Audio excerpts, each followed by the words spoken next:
আসসালামু আলাইকুম রহমতুল্লাহি ওবরকাতুহু।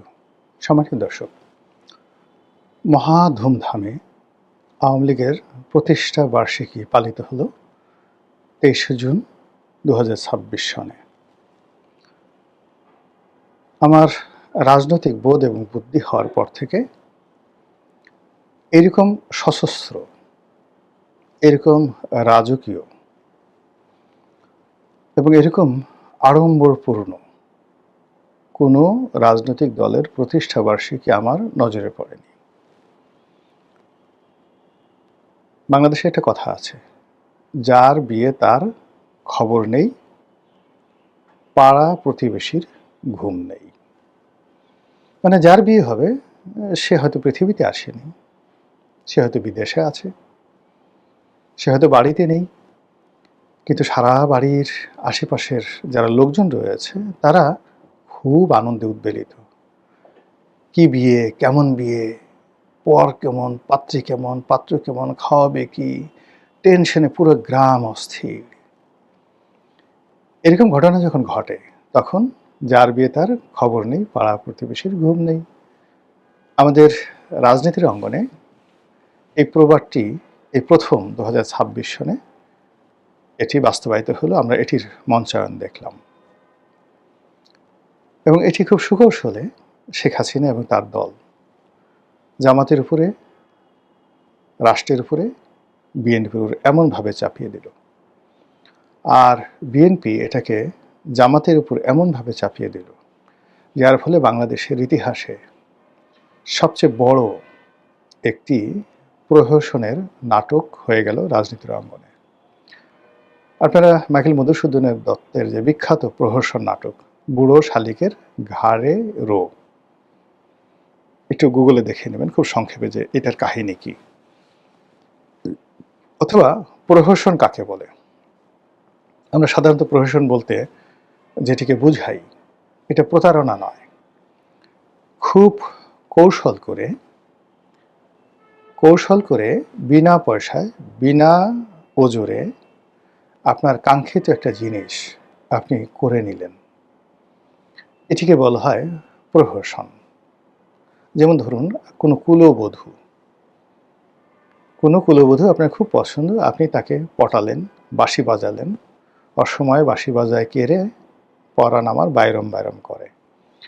বাঁশি বাজালেন, গৃহবধূ বের হয়ে এলো ঘর থেকে স্বামী সংসার ছেড়ে, আপনি পাট খেতে বসে আচ্ছা মতো আপনার কর্ম করে দিলেন। তারপর গৃহবধূকে বললেন, যাও তুমি চলে যাও। গৃহবধূ না পারবে বলতে, না পারবে কোনো কিছু করতে, সে সোজা মাথা নিচু করে চলে যাবে। এইরকম যখন একটা ঘটনা ঘটে, আপনি মধু খেলেন কিন্তু কোনো দায় দায়িত্ব নিলেন না, এটিকে বলা হয় প্রহসন। এবং এই বাংলাদেশে যে প্রহসন কত মানে ঘটে তা বাংলাদেশের পল্লীগীতি গাইলেই বুঝতে পারবেন বা দেখলেই বুঝতে পারবেন। কয়েকটা গান বলি, যেমন এই যে অসময়ে বাঁশি বাজায় কেড়ে পরাণ আমার বাইরাম বাইরাম করে, অথবা পল্লীকবি জসীমউদ্দিনের সে বিখ্যাত গান আমায় এত রাতে ক্যানে ডাক দিলি প্রাণ কোকিলারে।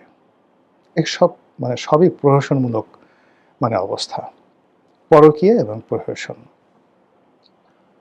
আর আরেকটি গান আছে শাহ আব্দুল করিমের, আমি কুলহারা কলঙ্কিনী আমারে সিও নাগো সজনী। এটাও কুলহারা কলঙ্কিনী এরকম কোন একটা প্রহসনের মধ্যে পড়ে গিয়েছিল।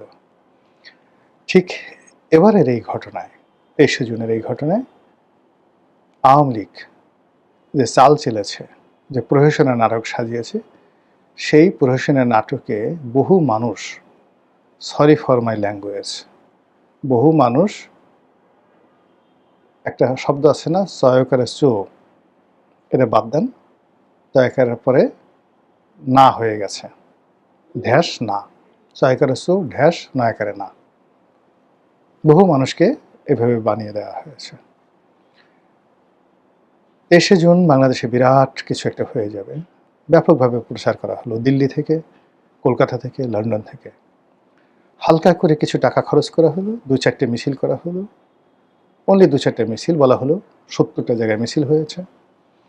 তারপর ইন্টারনেটে সেগুলো ছড়িয়ে দেওয়া হলো এবং একটা আতঙ্ক তৈরি করা হলো, এই এদিকে আসবি না, খাইয়ে ফেলামো, মাইরে ফেলাম, এই ধরনের একটা ঘটনা। ফলে কি হলো, যারা ক্ষমতায় আছেন তাদের মধ্যে একটা কম্পন তৈরি হয়ে গেল। তারা সেনাবাহিনী নিয়োগ করলো। ৬টি জেলায় সেনাবাহিনী রীতিমতো টহল দিয়ে দিয়ে সবাইকে বুঝিয়ে দিল আজকে ২৩শে জুন, আজকে আওয়ামী লীগের প্রতিষ্ঠা বার্ষিকী।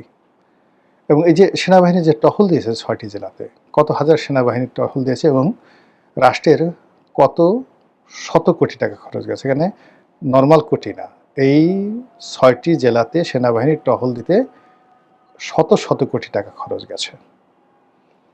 এই যে চদু বানিয়ে দেওয়া কাউকে, এই কাজটি শেখ হাসিনা অতীতে যেভাবে করেছে এইভাবে সুন্দরভাবে তারা করলো। এবং আগামীতেও যেহেতু সে মজা পেয়ে গেছে, আগামীতে এই কাজগুলো আরও করতে থাকবে।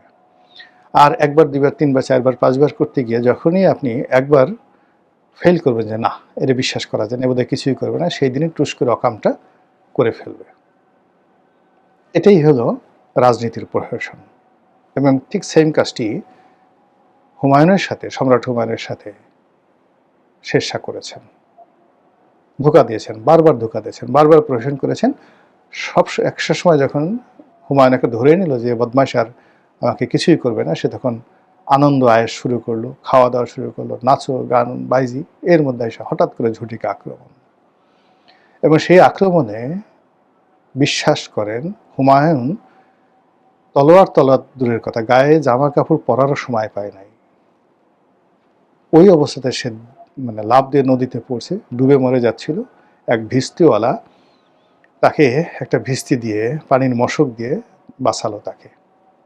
সে প্রাণ নিয়ে কোনো মতে নদীর ওপারে যেতে পেরেছিল। এই হলো গেরিলা যুদ্ধ, রাজনীতির প্রহসনের ইতিহাস। ঠিক সেম ঘটনা মহাবীর হানিবল করেছিলেন রোমান সম্রাটের সাথে।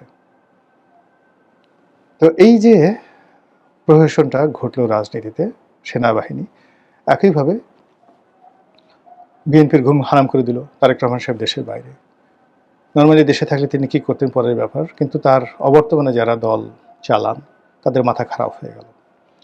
ফলে সারা বাংলাদেশে ছাত্রদল, যুবদল তারা রাজপথে মিছিল করে, একটা দুইটা আওয়ামী লীগ ধরে সকাল বিকাল নাস্তা করা ইত্যাদি ইত্যাদি বলে তারা মিছিল করে, যে মিছিল আওয়ামী লীগকে যদি করতে হতো, অ্যাটলিস্ট এই মিছিলগুলো আওয়ামী লীগের যদি করতে হতো, না হলেও ১০০ কোটি টাকা খরচ যেত, সেই ১০০ কোটি টাকা খরচ না করে সেই কাজ ছাত্রদলকে দিয়ে করালো। গালাগালি করলো, কিন্তু নামটা তো উচ্চারিত হলো আওয়ামী লীগের। মানুষ শুনলো আওয়ামী লীগকে গালাগালি করছে, কিন্তু মনোনয়ে আওয়ামী লীগ ঢুকে গেল।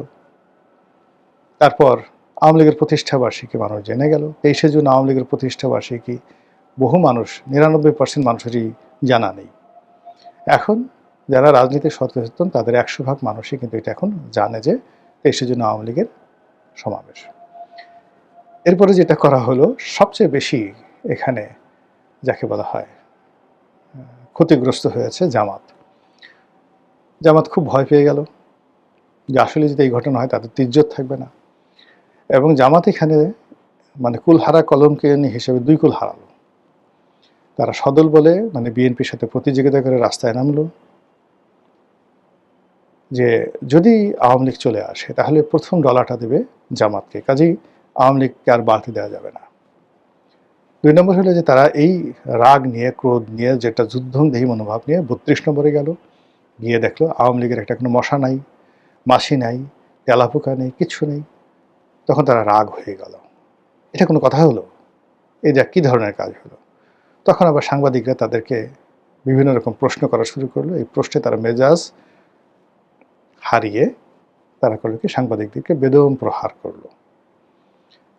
এর ফলে কি হলো, এখন এই জামাতের যে উগ্রমূর্তি, রণমূর্তি, তাদের যে সন্ত্রাসী মনোভাব, যেটি ৭১ সনে তারা করেছিল, যে কাজটি আওয়ামী লীগ, বিএনপি সবাই বলার চেষ্টা করছে, কিন্তু তারা প্রতিবারই মাথায় টুপি দিয়ে, দাড়িতে খেজাব লাগিয়ে, নরম ভাষায় কথা বলে, কোরআনের আয়াত দিয়ে বারবার প্রমাণ করার চেষ্টা করছে তারা আসলে এরকম নন।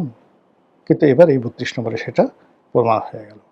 আর এই ধরনের ঘটনা দেখে শেখ হাসিনা সঙ্গতি করেনি, দিল্লিতে বসে অট্টহাসি দেওয়া শুরু করেছে যে মানুষ এত বোকা হয়, মানুষ এত বেহিসাবি হয়, মানুষ এত অল্পতেই উত্তেজিত এবং অস্থিরতা দেখাতে পারে, কাজেই আমার ভবিষ্যৎ খুব উজ্জ্বল।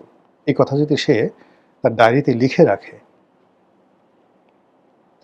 23শে জুন 2026 আমার অনুভূতি, এটা যদি সে লিখে রাখে এবং পরবর্তীতে যদি আপনাদেরকে দেখায়, তখন আপনারা বুঝতে পারবেন যে আজকের এই কন্টেন্টটা তৈরি করলাম, সেই কন্টেন্টের কতটা মূল্য রয়েছে।